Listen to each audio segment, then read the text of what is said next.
welcome to NWA Give It All. As usual, we have an absolutely fantastic card lined up for you tonight.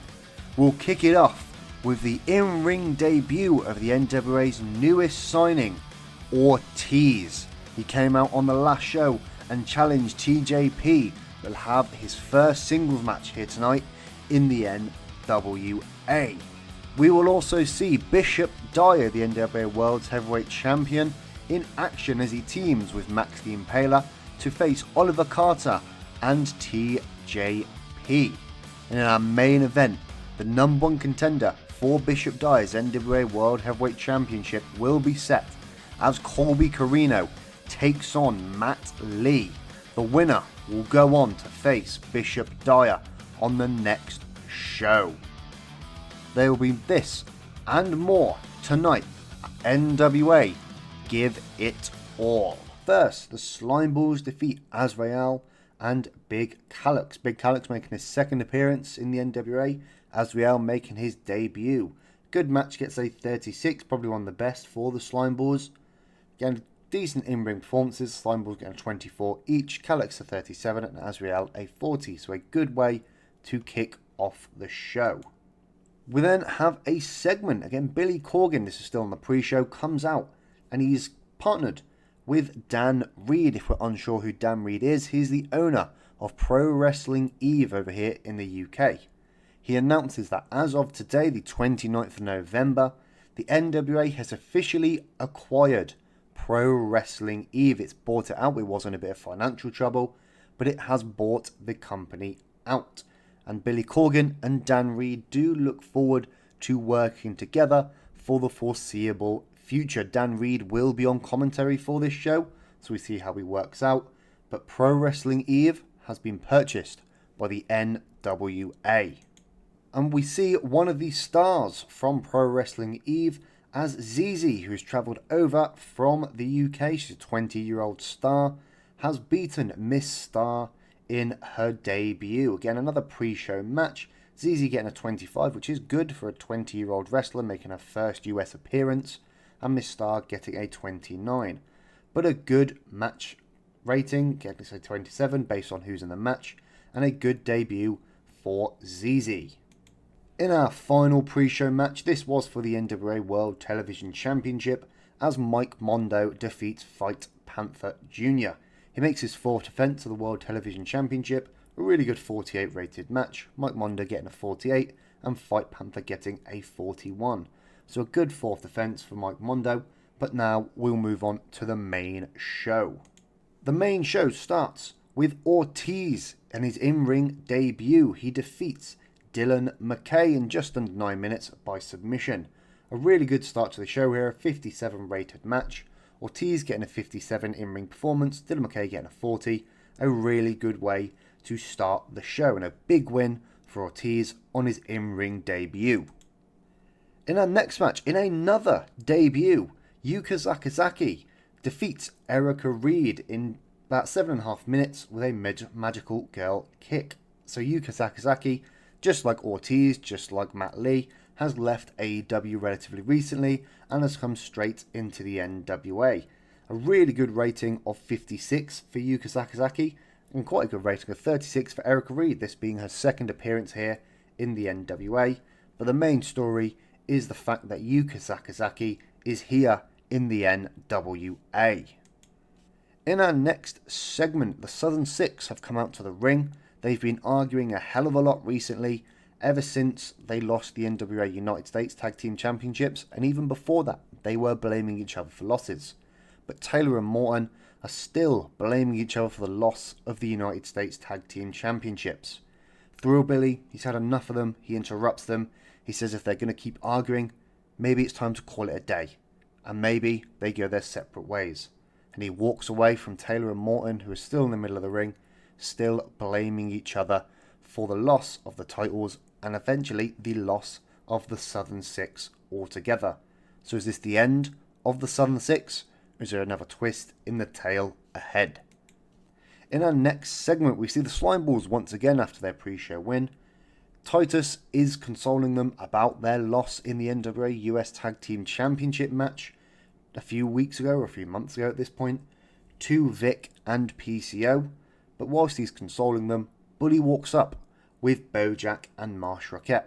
He says this is what a real team looks like, and he makes a challenge to the Slimeballs for the next show, which is NWA Looks That Kill. So we'll see if the NWA or if the Slimeballs do accept this challenge, and we may have Bojack and Marsh Rockette against the Slimeballs at Looks That Kill. In our next segment, a 49 rated match, EC3 is back after defeating Odinson in his open challenge, and he's back holding his open challenge. This time, Bestia is the man that answers this open challenge, and he is defeated by EC3, so he is still on a roll. He did lose to Bishop Dyer for the NWA World Heavyweight Championship, but he's back to his open challenges, and he's back to winning ways. A good match here, a really good match for a 49 rating.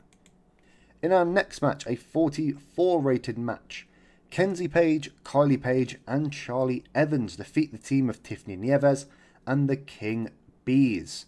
Good win here for the three women. Kenzie Page, obviously the NWA World Women's Championship, and she seems to have struck up a friendship with Charlie Evans from PWA. So we'll see how far this friendship goes. Kenzie Page carrying the in-ring performance, getting a 54. Evans next up, getting a 41. And then the remainder of the women getting sort of low to high 20s, a mixture of 20s. But again, they are young and they can improve. But a big win for the Page sisters and Charlie Evans, so we'll have to see what progresses from this. After the match, Kenzie is celebrating with Charlie Evans. Kylie is trying to celebrate with them, but Kenzie forcefully pushes her away. Kylie has had enough of trying to seek her sister's approval, so she pushes Kenzie back, which leads to Charlie hitting her from behind. As Kylie Page lay on the floor, Kenzie Page does hesitate for a second, but then begins to attack Kylie as well. They leave Kylie laying in the ring as they walk up the ramp. Again, Kylie Page has officially turned babyface here. She has pushed her sister away. She's sick of trying to seek approval, and she is now pushing her own sister away. So we'll see how this eventually comes to a head between these two sisters. In our next match, we have the debut of what Mark Henry promised to be two international stars. And if you see them, you may know who they are. They are international stars indeed, as Los Tranquilos actually defeat the Diamonds in the Rough for the NWA World Tag Team Championships. Los Tranquilos being Hiromu Takahashi and Tetsuya Naito. A really, really decent match here, getting a 44, but two very, very big signings for the NWA. Hiromu Takahashi and Tetsuya Naito are two world-renowned stars, winning championships all over Japan, former IWGP World Heavyweight and Junior Heavyweight champions. And they are here now in the NWA. Tetsuya Naito was quite rusty, but I'm sure he will improve as time goes on. But we do have new NWA World Tag Team Champions in Los Tranquilos. In our next segment, we see Thrillbilly. He's walking backstage, he's walking to his truck, when he runs into James Mitchell. Mitchell says he can't help but notice that Thrillbilly is going through some troubles with the Southern Six, and he offers him a spot as one of his disciples of sin. He guarantees that if he joins, he'll keep hold of the National Heavyweight Championship for as long as he wants. Silas Mason looks around. He can't see Taylor, he can't see Morton. He does start to think about what James Mitchell has offered him as he slowly walks to his truck and drives away. In our next match, which gets a quite disappointing 45 rating, the team of Bishop Dyer and Max the Impaler do defeat Oliver Carter and TJP when Bishop Dyer pins TJP after an interference from Ortiz. Again, they do have quite good ratings all round. Bishop Dyer getting a 57, Max the Impaler getting a 52, TJP 54, and Oliver Carter being off his game but getting a 48. So they are decent in-ring performances all round. Bishop Dyer does sustain a bruised kidney, so we'll have to see if that's going to keep him out for very long, and he might have to miss looks that kill, but we'll have to see how long this is going to keep him out for. But a decent 45 rated match and a big win for Max and Bishop. But more importantly, TJP has been, or the match has been cost for TJP by Ortiz. And in our main event, Matt Lee and Colby Corino fight to a draw when the referee loses control of them and stops the match. A really good 64 rated match here. Colby Corino doing really well, getting a 64 rating. Matt Lee doing quite well as well, getting a 50. But they have come to a draw. So no one has won this match. So we'll have to see how this develops between these two. We don't have a conclusive contender for the NWA World's Heavyweight Championship at NWA Looks That Kill. After the match though, Bishop Dyer comes out and he stands on the ramp. He holds the NWA World Heavyweight Championship up high and he issues the challenge to both Lee and Corino. He says that even though tonight he is banged up, he is hurt, he wants them both. But due to his injury sustained tonight, it will not be at NWA Looks That Kill. They'll have to wait for that, as he wants them at the final show of the year. So he's issued the challenge to them both. It will be in the final show of the year. It will be Bishop Dyer, Colby Corino and Matt Lee in a triple threat for the NWA World Heavyweight Championship. So we'll have to see how this develops at Looks That Kill. But the main event for the final show of the year is set. If we finish the show, we'll see what rating we get. So the show gets an overall rating of 56. Again, it's hampered by the production quality, which again, it will be hampered by the production quality for a while now. Because of TNA and NXT, we can't compete with them financially, but I'm sure you will know this by now. So our shows will look considerably worse. But 56, it's a good rating. It increased our popularity in 26 regions. Obviously, since buying out Eve, we do now have a broadcast deal in the UK. So obviously this will only increase our popularity there as well. But if we finish the show and we go to the post-show area, we'll see what popularity we did gain and how much money we made. So we will be praising Mike Mondo, Yuka Sakazaki and Ortiz, who did put in really good performances tonight. So we'll see how they react to this. Mike Mondo's pleased, as is Yuka, as is Ortiz. We'll see our financial report and then any popularity, and then we'll head back to the office area. So the injury to Bishop Dyer will keep him out for about 17 days, so I believe he will miss Looks That Kill, but we'll have to see, and he will be back obviously on the last show of the year. If we look at our finances, we made $13 or just under $14,000 on this show. Again, a huge ticket sales of over 19,000. The workers were very high, being the first time over 10,000. But again, a massive profit made for this show. A really good profit. If we look at our popularity recap, we are ever increasing in the regions that we need to.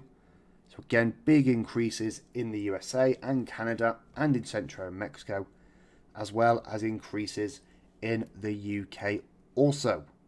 Again, we are now one popularity point away from a television deal, so hopefully we can gain that popularity point in the next month, in the month of December. So by the time January 2026 rolls around, NWA Power will officially be back on the air.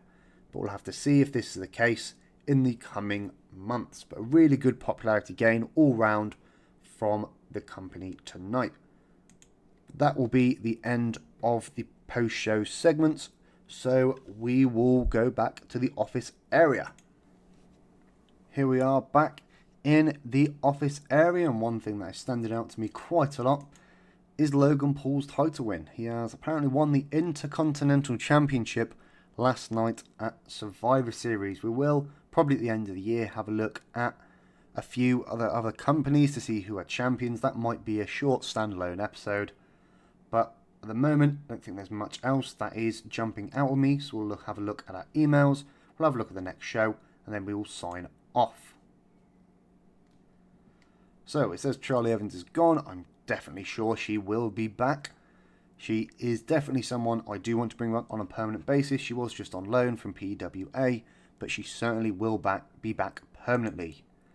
Again, Zack Sabre Jr. is someone I was looking at, but he's obviously not going to be coming in anytime soon. Bishop Dyer was only out for a few weeks, and he should be able to work through it, but I'm still probably not going to risk him for looks that kill. And NWA Give It All finally broke the 40,000 mark, getting just over 42,500 viewers. So we'll see when the next show is, which will be NWA Looks That Kill. So this is scheduled in 13 days' time, so Bishop Dyer probably won't be ready for it then, so he will miss out on that show. We'll see him in some capacity, but probably not in ring. Hopefully you enjoyed this episode of Saving the NWA. Make sure to like, subscribe, and comment any wrestlers you do want to see in this series. And I'll see you next time at NWA Looks That Kill.